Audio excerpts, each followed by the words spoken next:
Bienvenidos a la última jornada del tercer Congreso Internacional del Hambre y la Miseria en las Américas, dependiente del Instituto Internacional de los Derechos Humanos.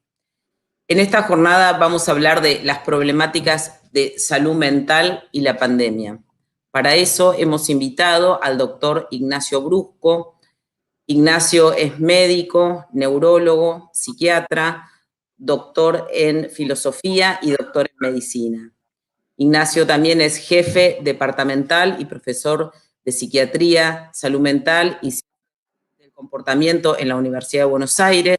Es profesor asistente de fisiología de la Universidad de Buenos Aires. Es director del Centro de Neuropsiquiatría y Neurología del Comportamiento en el Hospital de Clínicas, dependiente de la Universidad de Buenos Aires también. Es director de Alzheimer Argentina. También es presidente de Fundación Humana e investigador del CONICET. Bien, bienvenido Ignacio, somos todo oídos para vos. Muchas gracias, vamos a intentar pasar las diapositivas. Un placer estar con ustedes, un gusto de poder comunicarles una información, compartir con ustedes estas jornadas y congresos tan importantes. La idea de la pandemia y el cruce con salud mental es un tema muy importante porque veníamos diciendo hace mucho tiempo que muy probablemente iba a haber una situación de pandemia de salud mental posteriormente o conjuntamente, lo que está pasando actualmente con la pandemia de COVID. De todas estas variantes fuimos durante mucho tiempo pensando diferentes posibilidades. Después les voy a comentar, que los pueden encontrar, son todos artículos que estamos escribiendo en el año. Lo pueden encontrar en BAE, que es un diario argentino, ponen el apellido, no es mío, Brusco, BAE, y encuentran la mayoría de los artículos. Voy a hablar del temario como fenómeno global, como estrés agudo primero, estrés crónico, como la problemática de la asertividad y la epidemiología en pandemia, la epidemiología y la infodemia, las problemáticas de espacio, las problemáticas de sueño, diferentes grupos etarios, los adolescentes, niños, adultos mayores, los trastornos cognitivos en pandemia, los trastornos de ansiedad, el impacto de la tecnología en la pandemia, la posibilidad de autoagresiones, la importancia del diálogo y la fluidez, diferentes posibilidades que hay neuropsiquiátricas del COVID y cambios metabólicos y cambios de hábitos y culturales en la pandemia. Bueno, como se dan cuenta, es un tema muy largo. Voy a tratar de comprimirlo para que tengamos algunos conceptos generales que tienen que ver con la globalización de esta problemática. Hay dos situaciones claras en este punto. Uno es la globalización de los contagios y otra la globalización de la comunicación. A través de medios de comunicación como el avión se han globalizado los contagios, pero además a partir de los medios de comunicación se han globalizado las experiencias, pero también los impactos de temor y los impactos de fake news y de infodemia, es decir, que algunas comunicaciones no fueron veraces y además a veces se tomó información de otros lugares con otras culturas y hizo parangones y a veces no fue lo más acertado, a pesar de la parte positiva que tiene tener globalizada la información. Por otro lado, el tema de la limitación en las cuestiones sociales que han sido manejadas en diferentes países en cuanto a los derechos de las personas, un tema bastante complejo. Debemos reconocer que somos seres hipersociables. El ser humano es un ser caminante por sobre todas las cosas, es un primate caminante. El Homo sapiens se caracterizó por bajar del árbol y empezar a hacer bipedestación y caminar en las praderas. Se produjeron las praderas y el animal humano, el hombre humano, en ese momento la persona humana tuvo que como se convierte en Homo sapiens, sale a caminar, a huir del tigre sable y a subirse a los árboles cuando podía esconderse, pero fundamentalmente a recorrer grandes distancias para conseguir comida, porque era nómade. Tenemos aproximadamente 30.000 años del mundo y 10.000 sedentarios. Así que la mayoría de nuestro tiempo caminamos, por lo cual la prohibición de caminar, el estar estático es realmente contraproducente para la psicología, para la cuestión social, cultural y además para la cuestión alimentaria y metabólica de las personas y de salud. Esto produce entonces grandes problemas ambientales, como decía recientemente, pero también relacionales y biológicos.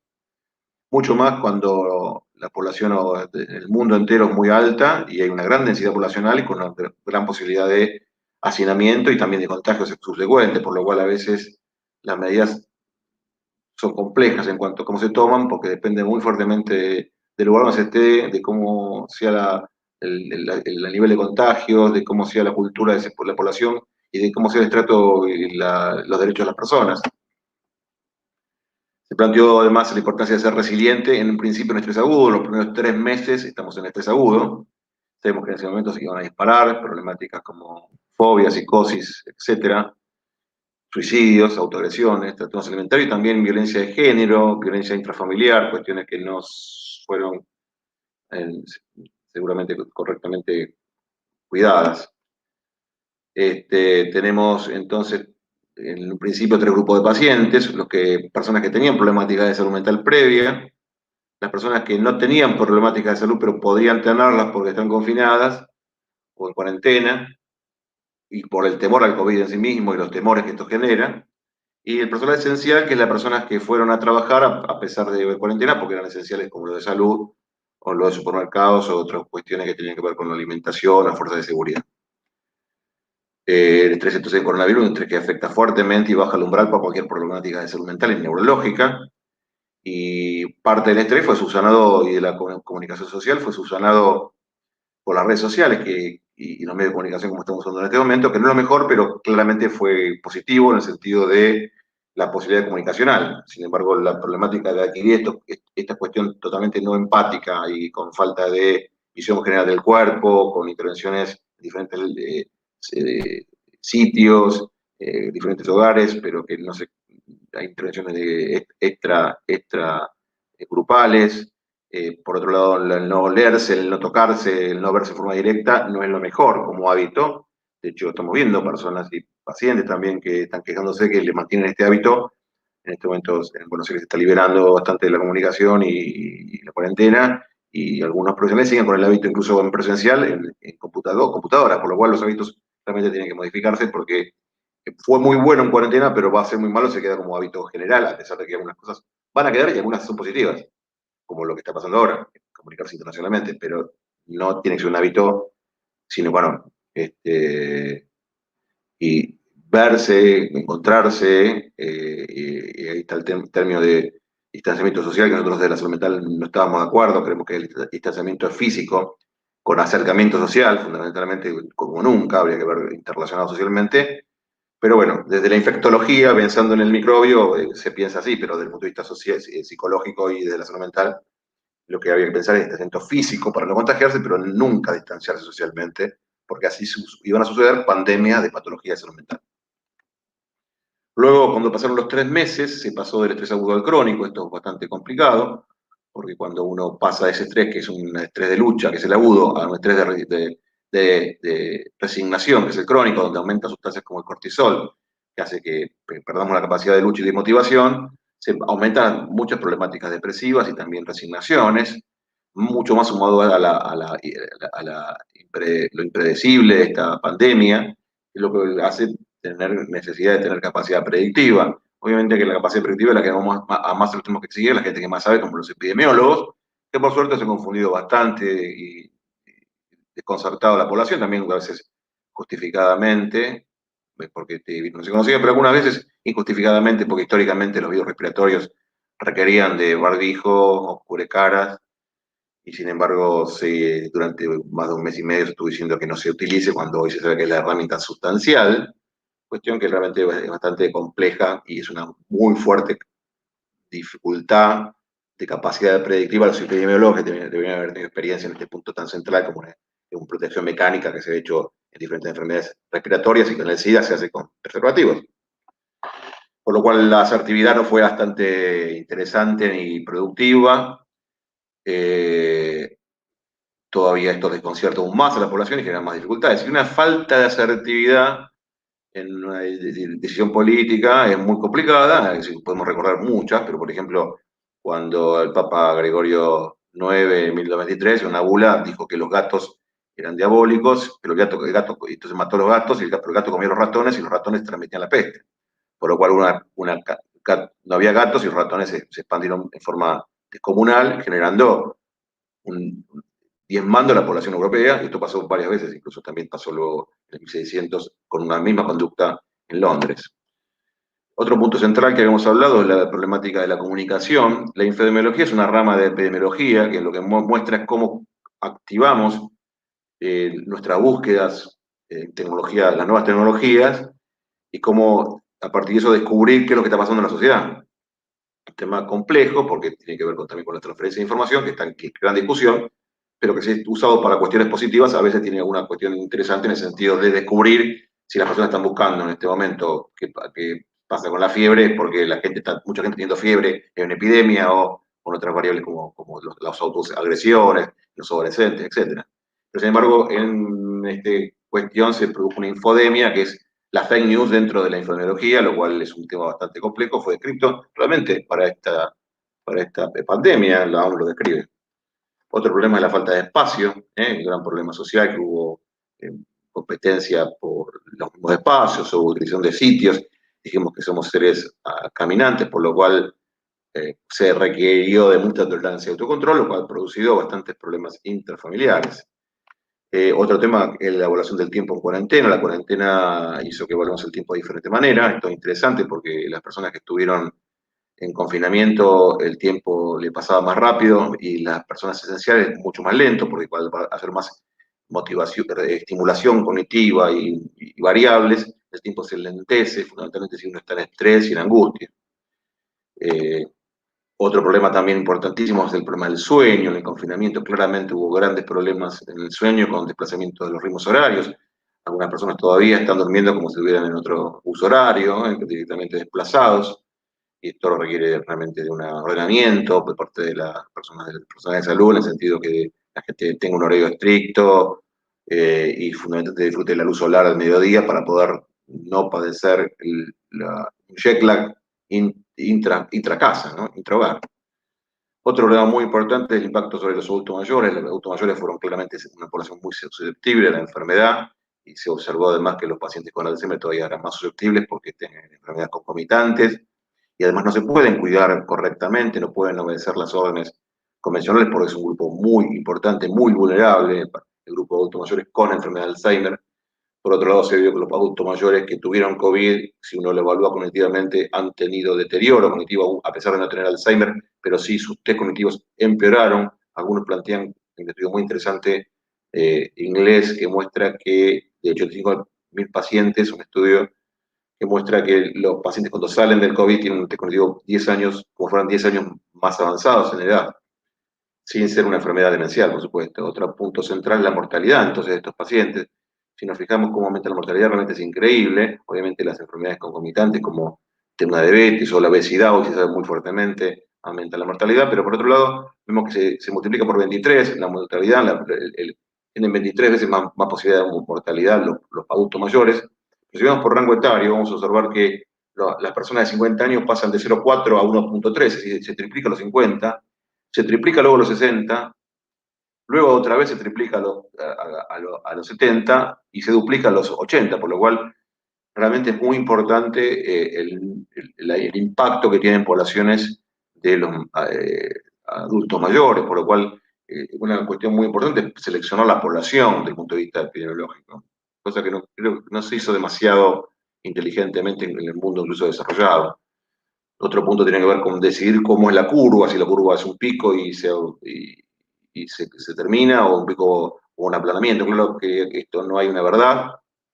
Los países que tienen problemáticas en su sistema de salud claramente decidieron aplanarla, pero el aplanamiento genera una dificultad que es que se expone durante mucho más tiempo a la población fuertemente riesgosa como los adultos mayores, por dos motivos, porque hay más tiempo de exposición y además se cansan los adultos mayores de quedarse en su casa y se cansan los jóvenes en no visitar a sus abuelos, por lo cual eso puede ser una arma de doble filo que aumente la mortalidad a largo plazo de la enfermedad. Quizás un término intermedio seleccionando las poblaciones sería lo ideal una vez que el sistema de salud hubiera estado sostenido. Otro punto importantísimo del tema de los niños durante el primer año de vida, no solamente el colegio, sino el primer año de vida necesitan ver diferentes caras, diferentes fonemas, diferentes estructuras sociales, ambientales para desarrollar el sistema nervioso. No sabemos qué va a pasar con los niños que estuvieron 8 meses cerrados sus primeros meses de vida.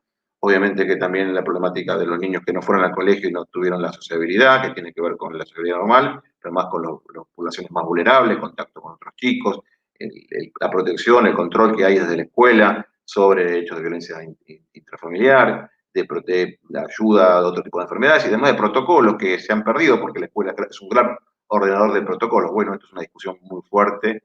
Me parece que hay que tener en cuenta que la pérdida escolar tiene una serie de circunstancias, incluso por la pandemia, bastante complejas. Otro punto que tiene que ver con el trastorno cognitivo, que yo comenté recientemente, lo importante entonces de que los pacientes que tenían trastornos cognitivos mantengan una red social, los adultos mayores estén comunicados a partir de diferentes tecnologías y no hacer una comunicación de 10 segundos, 15 segundos y ver si el adulto mayor está bien. Por eso es tan importante el concepto de distanciamiento físico, no distanciamiento social. Otro problema muy importante que sucedió es las fobias y las pandemias. Hoy estamos padeciendo en este momento este problema. Trastornos agresivos que se dispararon, fobias como el síndrome de la cabaña, que son síndromes que hacen que las personas que se quedan encerradas durante un tiempo en una cabaña les cueste luego salir, cruzar una calle, manejar un auto, encontrarse con el mundo. Esto es muy importante y se ve claramente que todas las personas con fobias y pandemias se han disparado fuertemente por la impredecibilidad de la situación y además por el riesgo en sí mismo y el estrés cronificado, obviamente nuevamente con el trastorno obsesivo compulsivo y los hábitos, que son un hábito cotidiano, transformados en trastornos obsesivos compulsivos. Los hábitos en general son conductas que ahorran energía, se hacen inconscientemente, como ponerse barbijo, se transforma en un hábito, o lavarse las manos en gel con alcohol. Sin embargo, la persona que tiene trastornos obsesivos compulsivos está transformada en una situación consciente, con gran desgaste, fundamentalmente es el toque grande, es muy grave, y lo que se pierde es una función del reposo cerebral que se llama fluidez, que claramente es muy importante para poder tener tranquilidad. La fluidez se maneja en la meditación, en el yoga, mientras uno mira una ventana de un tren y ve pasar los árboles, cuando uno hace actividades donde el cerebro está reposando. Esto lo pierden y es realmente antieconómico y antieficaz en cuanto a energía y sus problemas.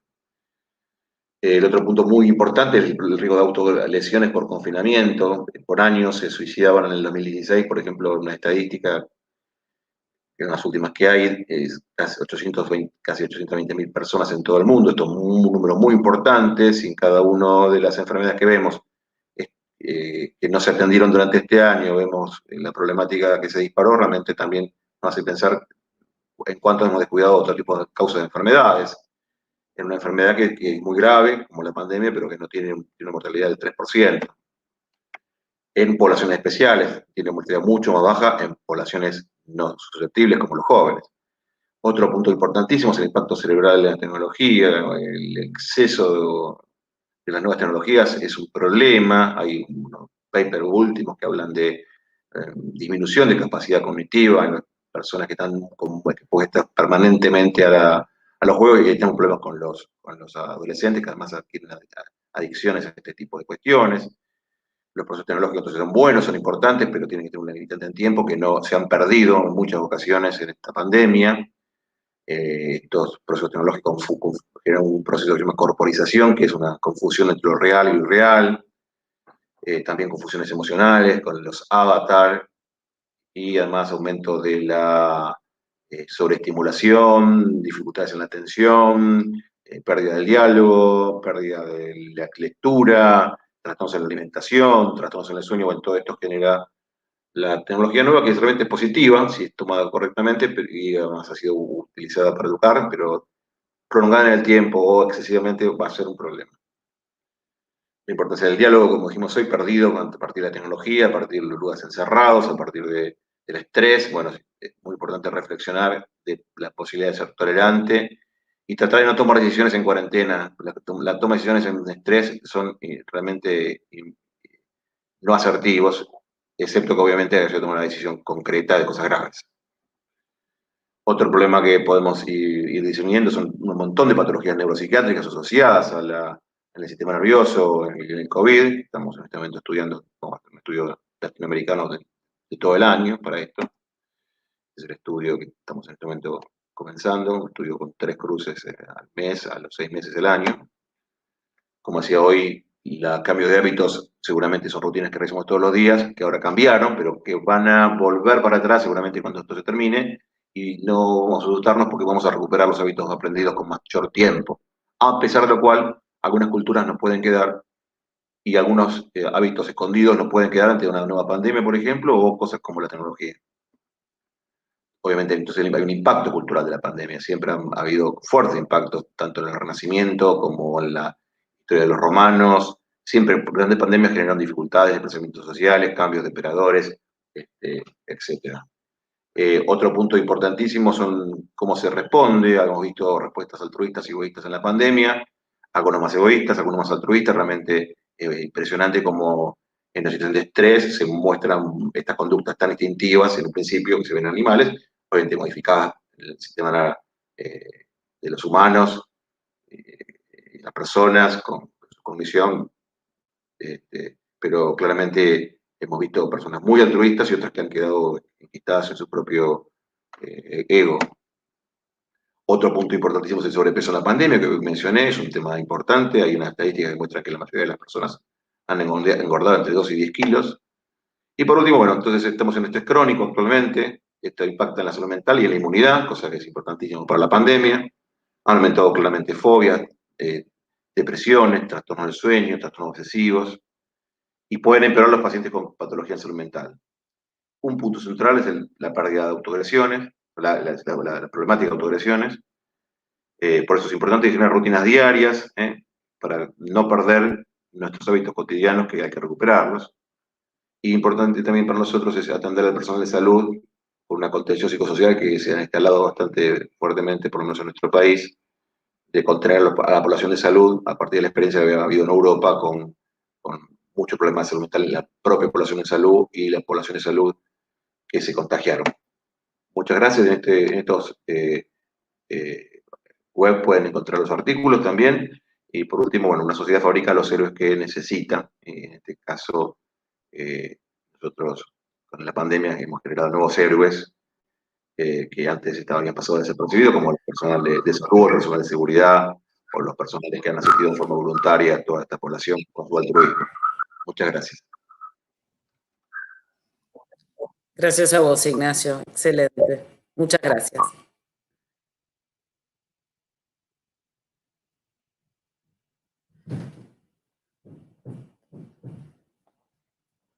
Sí.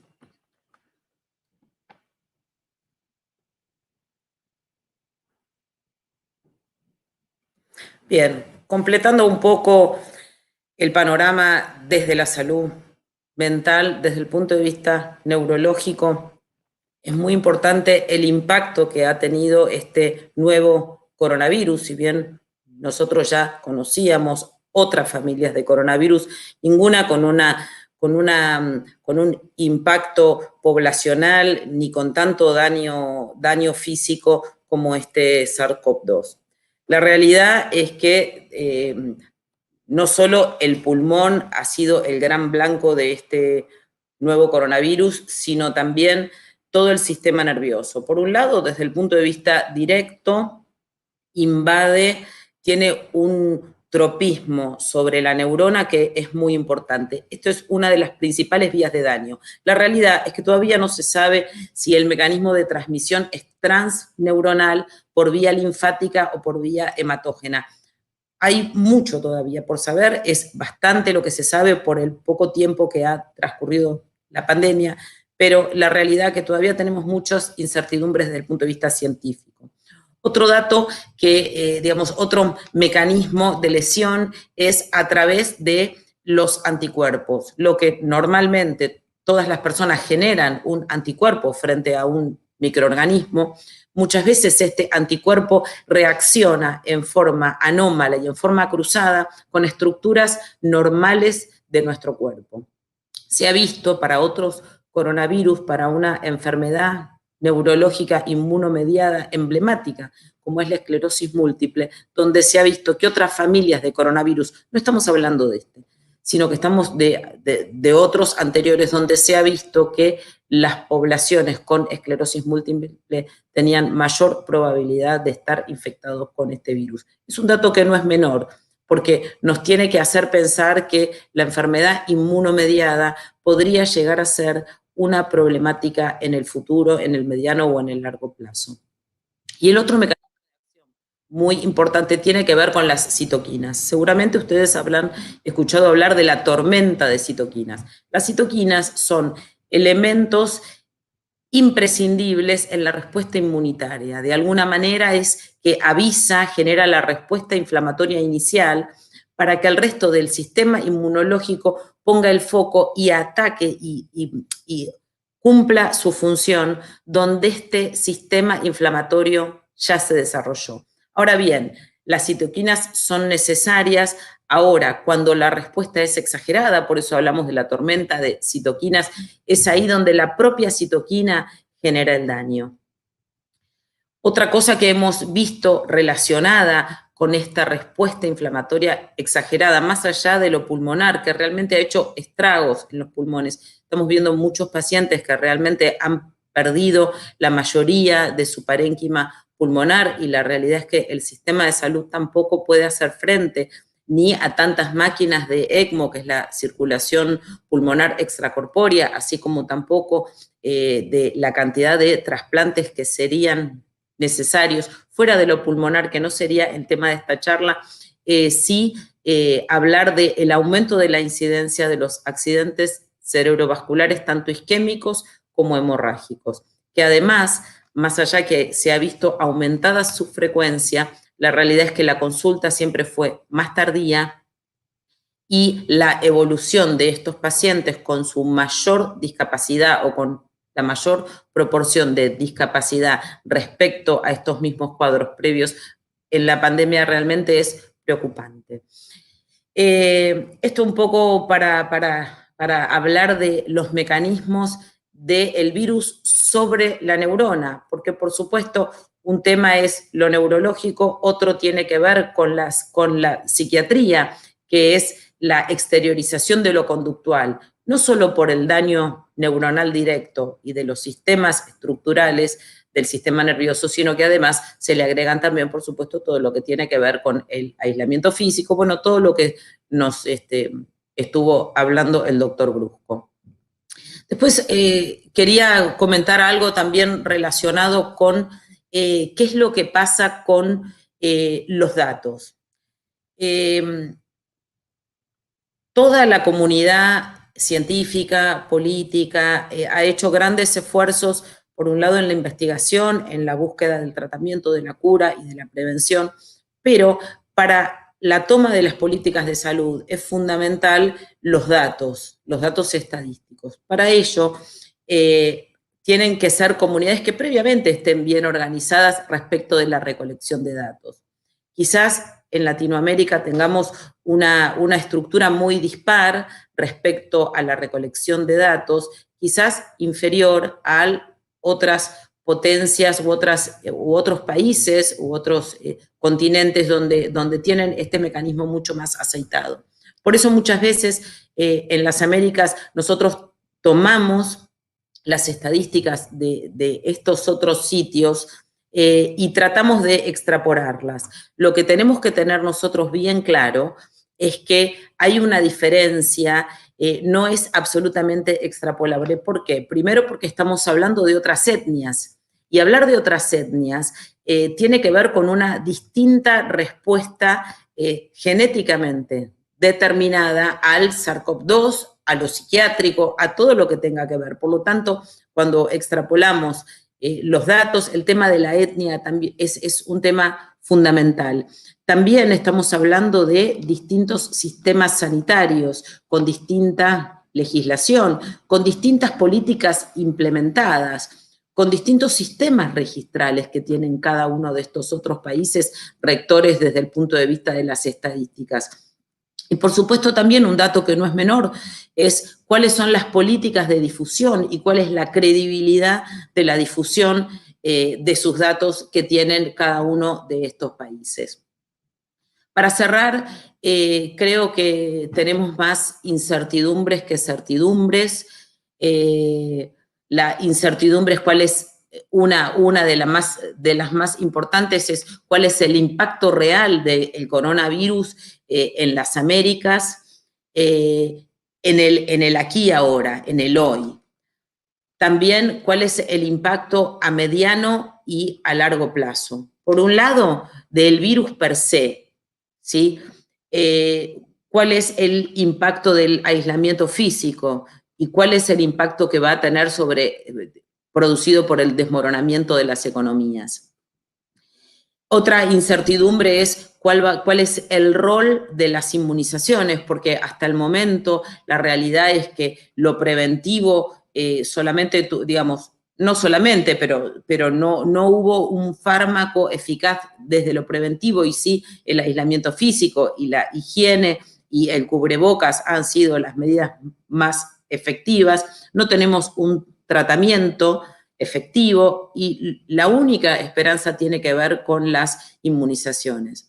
Ahora, cuando hablamos de las inmunizaciones, la única certidumbre, por lo menos de los estudios que hay hasta el momento, es que habla de la efectividad. Y cuando hablamos de la efectividad, esto quiere decir que el porcentaje de la población que fue vacunada ha generado anticuerpos. Por eso estamos hablando, más allá de cuál es la vacuna y la estrategia química de cada una de ellas, estamos hablando arriba de un 90%. Esto está muy bien, y está muy bien en el laboratorio in vitro. Ahora, lo que pasa con el tiempo, esto es algo que no podemos anticiparnos, sí podemos predecir, sí podemos utilizar experiencias anteriores para poder predecir cuál va a ser el impacto real. Pero la realidad es que estamos todos transitando una incertidumbre respecto al rol de las inmunizaciones. Pero por el momento se camina lento y despacio sobre las certezas, sobre todo lo que tiene que ver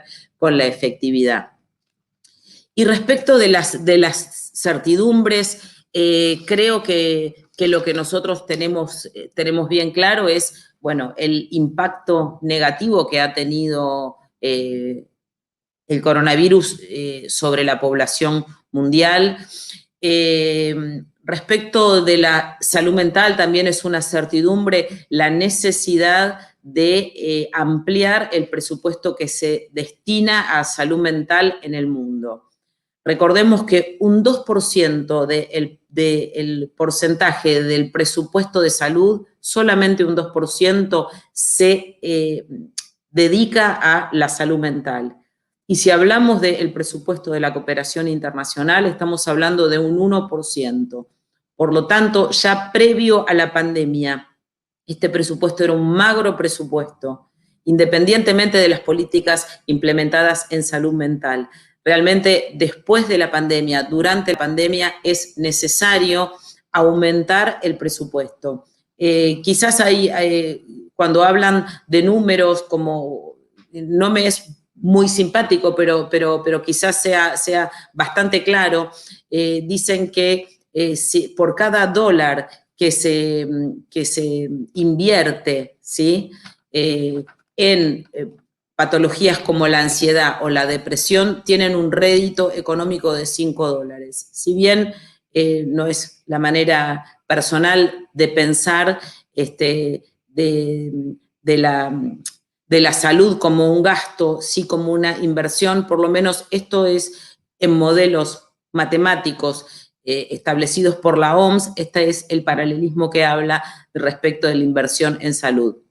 Y por último, creo que lo que es una certidumbre también es esta necesidad del esfuerzo mancomunado en todos los estratos, desde el punto de vista personal, familiar, de las comunidades, de los municipios, de los países, de los continentes, un esfuerzo mancomunado, entendiendo, tratando de disminuir lo más que se pueda los errores y tratando de actuar con la mayor asertividad posible con los datos disponibles para evitar o para tratar de morigerar y minimizar todos los costos que va a tener en todos los sentidos esta pandemia, y sobre todo relacionadas con el hambre y con la pobreza, que no nos olvidemos que América Latina también tiene una estructura de salud